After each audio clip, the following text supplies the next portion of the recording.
புகழுக்குரிய தூய்மை மிகு நற்கருணைக்கு எல்லா காலமும் ஆராதனையும் புகழும் ஆட்சியும் உண்டாக கடவது.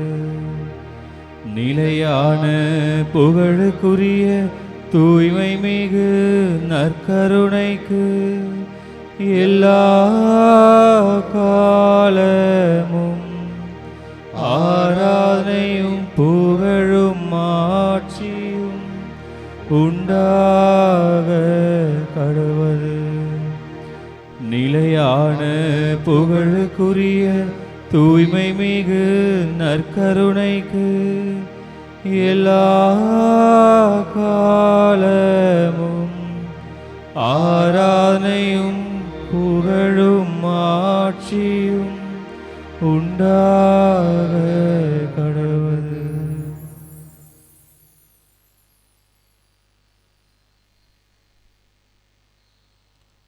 ஆண்டவருடைய சந்நிதி நம் வாழ்வின் நிம்மதி. ஆண்டவர் இயேசு கிறிஸ்துவினுடைய இந்த உயிருள்ள நற்கருணை பிரசன்னத்திலிருந்து அன்பை பெற்றுக்கொள்ளுங்கள். இரக்கத்தில் வாழுங்கள். அவருடைய மன்னிப்பு உங்கள் மேல் எழுவதாக. அவர் தருகின்ற ஆசீர்வாதம் உங்கள் ஒவ்வொருவரின் மீதும் ஒளிர்வதாக. அவர் பொழிகின்ற அருள் உங்களுடைய குடும்பத்தை நிரப்புவதாக. அவர் தருகின்ற பாதுகாப்பு இவ்வாரம் முழுவதும் உங்களை புடைசூழ்ந்து பாதுகாப்பதாக. ஆண்டவர் உம்மை சிறகின் நிழலில் வைத்து இவ்வாரம் முழுவதையும் வழிநடத்தி காப்பாராக. திருப்பாடல் 117. பிற இனத்தாரே, நீங்கள் அனைவரும் ஆண்டவரை போற்றுங்கள்.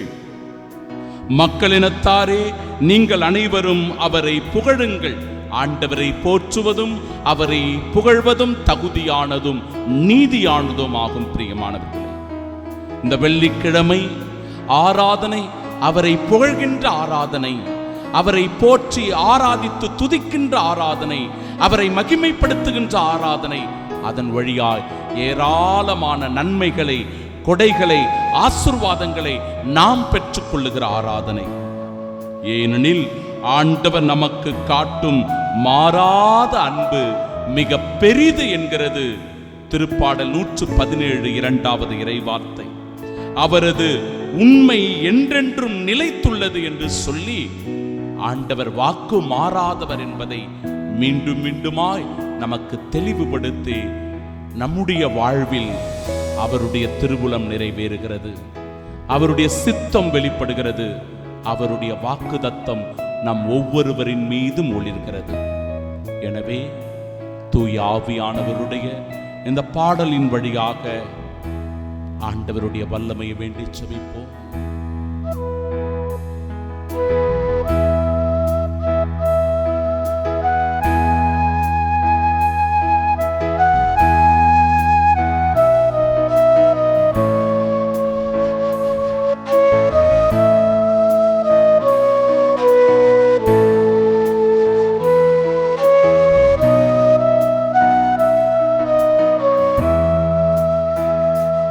எம்மை ஒளிர செய்து வழிகாட்டும்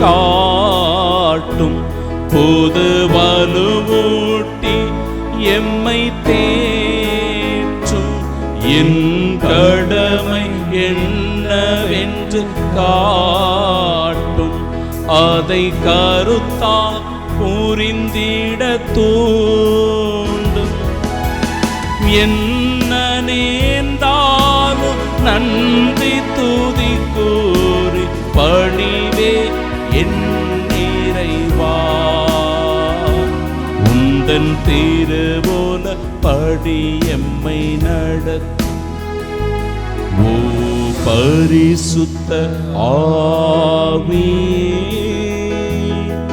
என் ஆன்மாவின் ஆன்மாவே, ஆராதனை செய்கின்றேன். இறைவா ஆராதனை செய்கின்றேன்.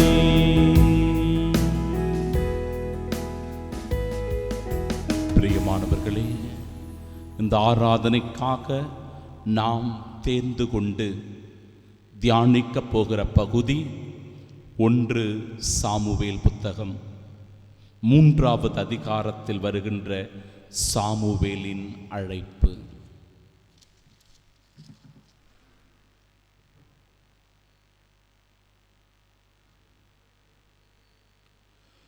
பின்பு ஏலி சாமுவேலை நோக்கி, சென்று படுத்துக்கொள், உன்னை அவர் மீண்டும் அழைத்தால் அதற்கு நீ, ஆண்டவரே பேசும், உம் அடியான் கேட்கிறேன் என்று பதில் சொல் என்றார். சாமுவேலும் தன் இடத்திற்கு சென்று படுத்துக்கொண்டான். அப்பொழுது ஆண்டவர் வந்து நின்று, சாமுவேல் சாமுவேல் என்று முன்பு போல் அழைத்தார். அதற்கு சாமுவேல், பேசும், உம் அடியான் கேட்கிறேன் என்று மறுமொழி கூறினான். ஆண்டவரின் அருள்வாக்கு. இறைவா உமக்கு நன்றி. அன்பிற்கு பிரியமுள்ள சகோதர சகோதரிகளே, ஆண்டவர் பெயர் சொல்லி சாமுவேலை அழைக்கின்றார். ஒரு முறை அல்ல, இருமுறை அல்ல, மீண்டும் மீண்டும் அவரை அழைப்பதை பார்க்கிறோம். அவன் இளைஞனாக இருந்தபோது, சிறுவனாக அவன் இருந்தபோது கூட கடவுளால் தேர்ந்து கொள்ளப்பட்டவனாக சாமுவேல் இருக்கிறான். ஏலியினுடைய இல்லத்தில் அவன் இருந்தபோது ஆண்டவர் சாமுவேல் என்று அழைக்க, ஒரு சிறுவனாய் அவன் அறியாத மனநிலையில், ஆண்டவருடைய குரலை அவன் புரிந்து கொள்ள முடியாத ஒரு நிலையில், தன் குரு ஏலிதான் அழைத்தார் என்று சொல்லி ஓடோடி வந்து அவர் முன்பாக நிற்பதை பார்க்கிறோம். கீழ்ப்படிதல், மரியாதை.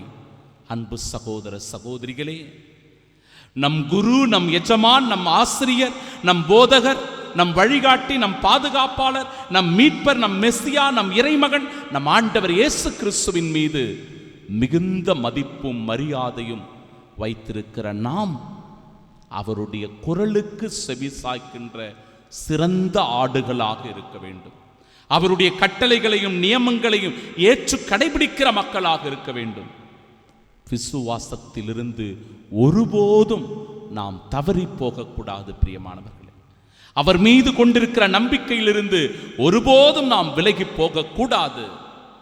எப்படி சாமுவேல் ஓடோடி சென்று ஏலியின் முன்பாக ஒரு முறை அல்ல, இருமுறை அல்ல, மும்முறை அல்ல, மீண்டும் மீண்டுமாய் ஓடிப்போய் நின்று, இதோ அடியேன், இதோ அடியேன் என்று சொல்லி மீண்டும் மீண்டுமாய் தன் உடனிருப்பை வெளிப்படுத்தினாரோ, ஆண்டவருடைய குரலுக்கு செவி கொடுக்க, திருப்பலிக்கு ஒவ்வொரு முறையும் ஓடோடி வந்து, ஆண்டவரே பேசும், உம் அடியான் கேட்கிறேன் என்று சொல்லி சாமுவேலை போல அமர வேண்டும்.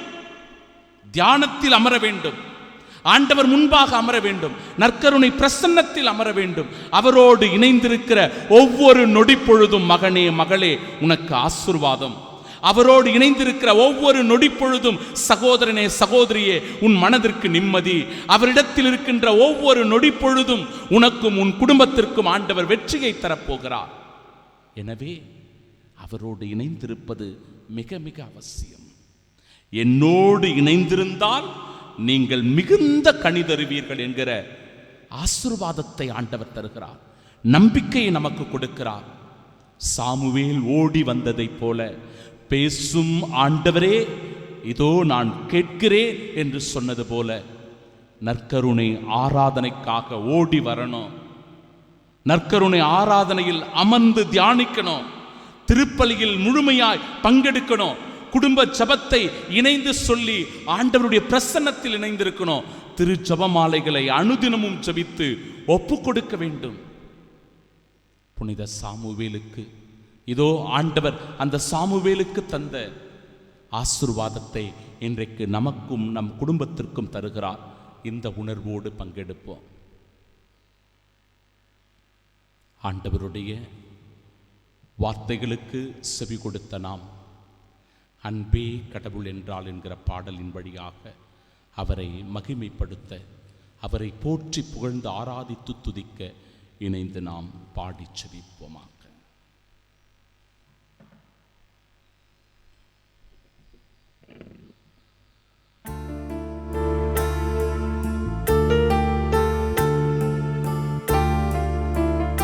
இந்த உலகத்தில் அன்பிற்கு ஈடு இணை இல்லை.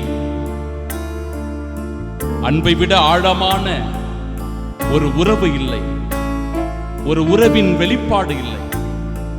அன்பே எல்லாவற்றிலும் சிறந்தது, அன்பே புனிதமானது. அந்த அன்புதான் நம்மையும் நம் குடும்பத்தையும் கிறிஸ்துவோடு இணைக்கிறது. இந்த நற்கருணையின் வழியாக ஒரு பந்தத்தை உருவாக்குகிறது. அன்பே நம் சகோதர சகோதரிகளிடத்தில் ஒற்றுமையோடு சமாதானத்தோடு நடந்து கொள்வதற்கு துணையாக இருக்கிறது.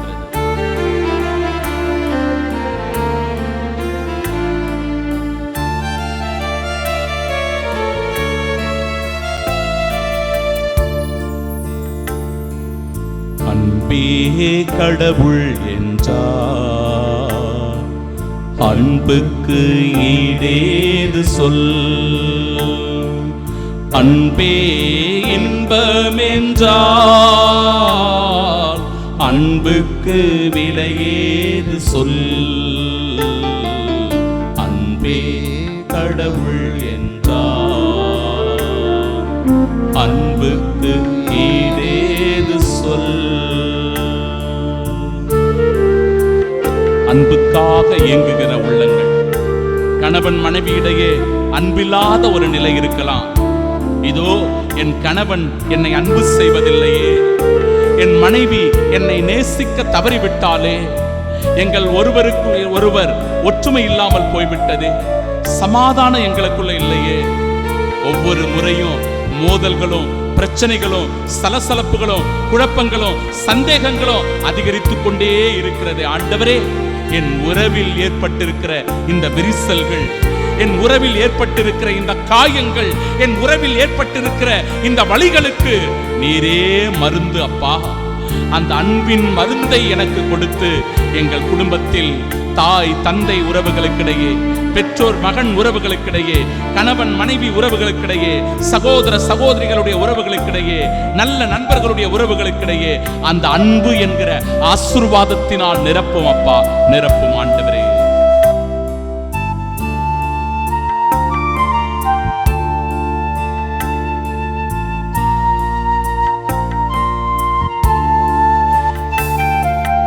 மன்னோர்கள் மொழி பேசினும்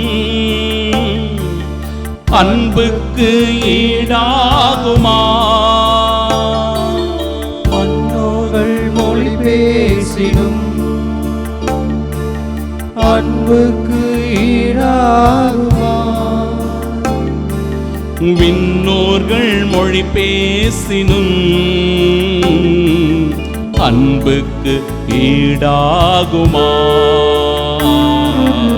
அன்பே கடவுள் என்றார், அன்புக்கு ஈடேது சொல்.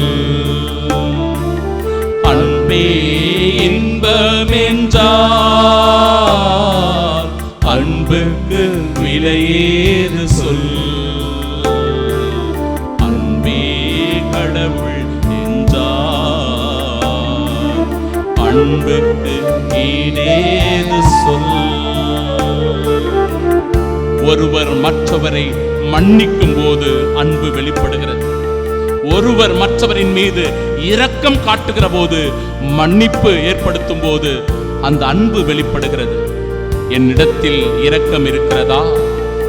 என் மனைவியை, என் கணவனை, என் பிள்ளைகளை, என் பெற்றோரை, என் உடன் பிறந்தவர்களை ஏற்றுக்கொள்ளக்கூடிய இரக்கம் என்னிடமிருந்து வெளிப்படுகிறதா?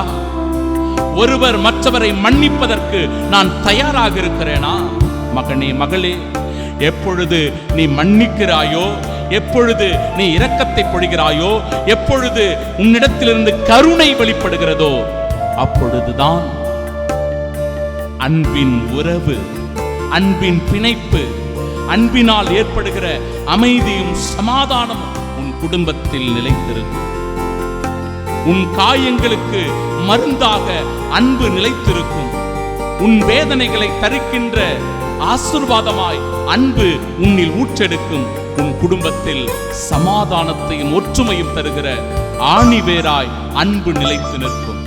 எனவே இதோ இறை வார்த்தையை தியானித்து சாமுவேலை போல அந்த அழைப்பிற்கு செவி கொடுக்கிற நாம் இன்றைக்கு ஆண்டவர் தருகிற அழைப்பு, ஒருவர் மற்றவரை மன்னி, ஒருவர் மற்றவரின் மீது இரக்கத்தை காண்பி, ஒருவர் மற்றவரின் மீது அன்பை செலுத்து.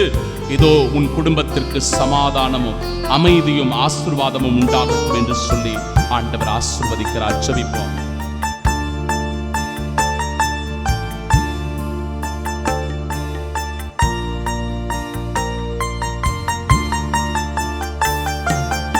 இறைவாக்கு சொல்வரமும்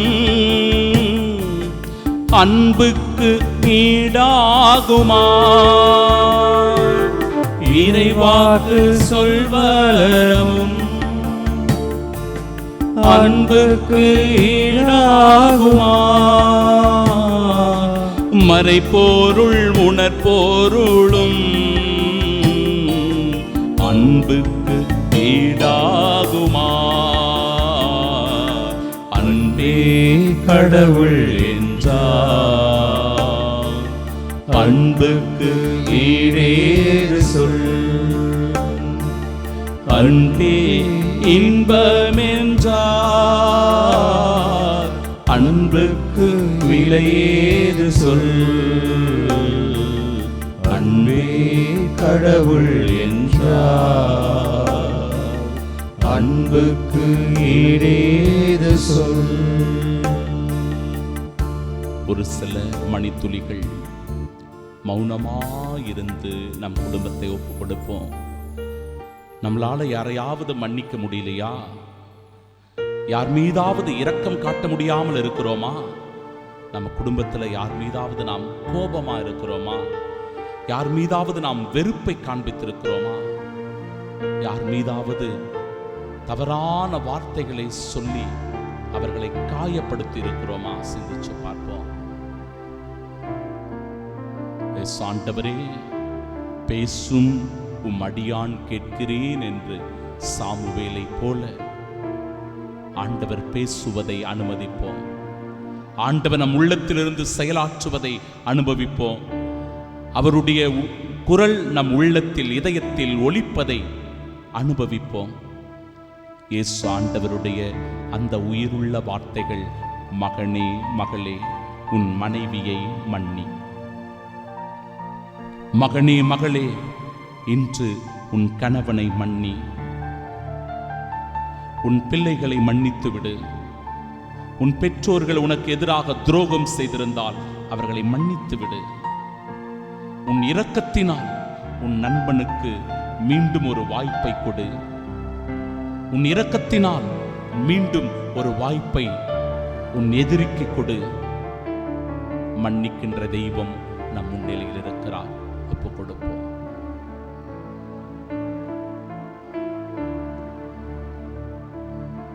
நம் குடும்பத்தில் சமாதானமும் அன்பும் உண்டாக, நம் குடும்பத்தில் அன்பு நிலைத்திருக்க ஒப்புக் கொடுத்தவர்களாய் இயேசுவின் தூய இருதயத்திற்கு நம்மையும் நம் குடும்பத்தையும் அர்ப்பணம் செய்வோம்.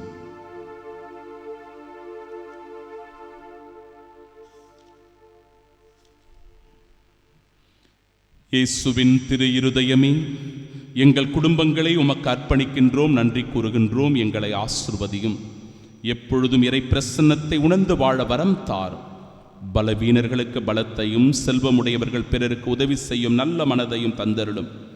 விதவிகளுக்கும் அநாதை பிள்ளைகளுக்கும் நாங்கள் உதவியாயிருக்கச் செய்தருளும். சிறையில், தனிமையில், நோயில், துன்பத்தில் இருக்கின்றவர்களை ஆசிர்வதியும். உலகில் உள்ள ஒவ்வொரு குழந்தைகளுக்கும் விசுவாசத்தையும், தெய்வ பயத்தையும், நல்ல ஒழுக்கத்தையும், பணிவையும், அறிவையும் தந்தருளும். மரண தருவாயில் இருக்கிறவர்களை நாள்தோறும் சந்தித்தருளும். ஆன்மாக்களை விண்ணகத்தில் சேர்த்தருளும். எங்கள் அனைவருக்கும் அடைக்கலமாகவும் தஞ்சமாகவும் சாகும் தருவாயில் உதவியாகவும் இருந்தருளும். ஆமென். தாழ்ந்து பணிந்து வணங்கி மாண்புயர் கீதம் பாடி ஆண்டவருடைய ஆசீரை பெற ஒப்புக் கொடுப்போம்.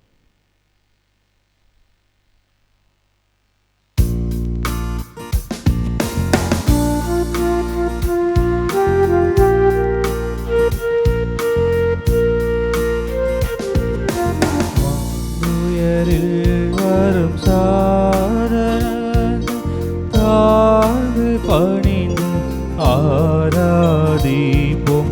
பழைய நியம முறைகள் அனைத்தும் இனி மறைந்து முடிவு பெறுக. புதிய நியம முறைகள் வருக.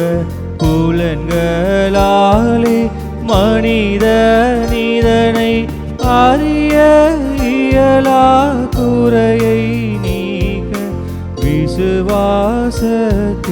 உதவி பெறுக.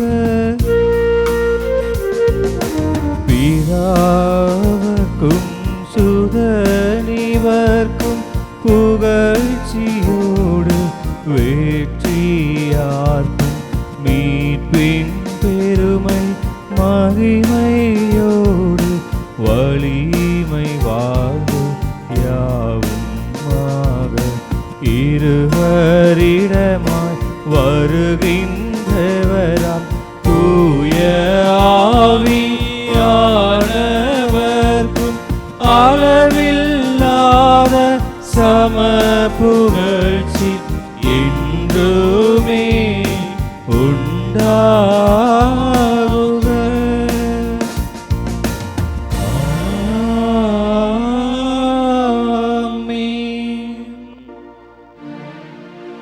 மன்றாடுவோமாக.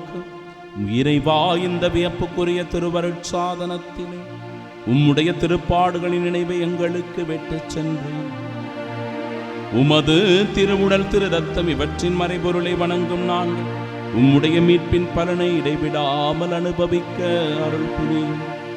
தந்தையாகி இறைவனோடு தூயாவியாரின் ஒன்றிப்பில் இறைவனாய் என்றென்றும் வாழ்ந்து ஆட்சி செய்கின்ற அவர் வழியாக உம்மை மன்றாடுகின்றோம்.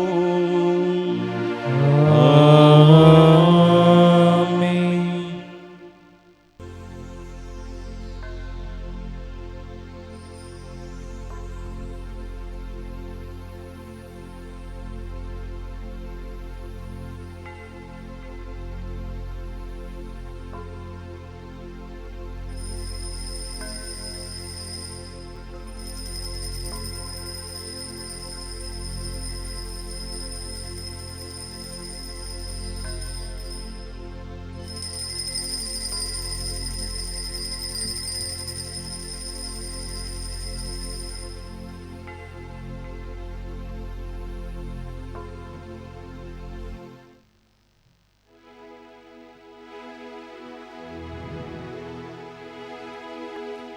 நிலையான புகழுக்குரிய தூய்மை மிகு நற்கருணைக்கு எல்லா காலமும் ஆராதனையும் புகழும் ஆட்சியும் உண்டாக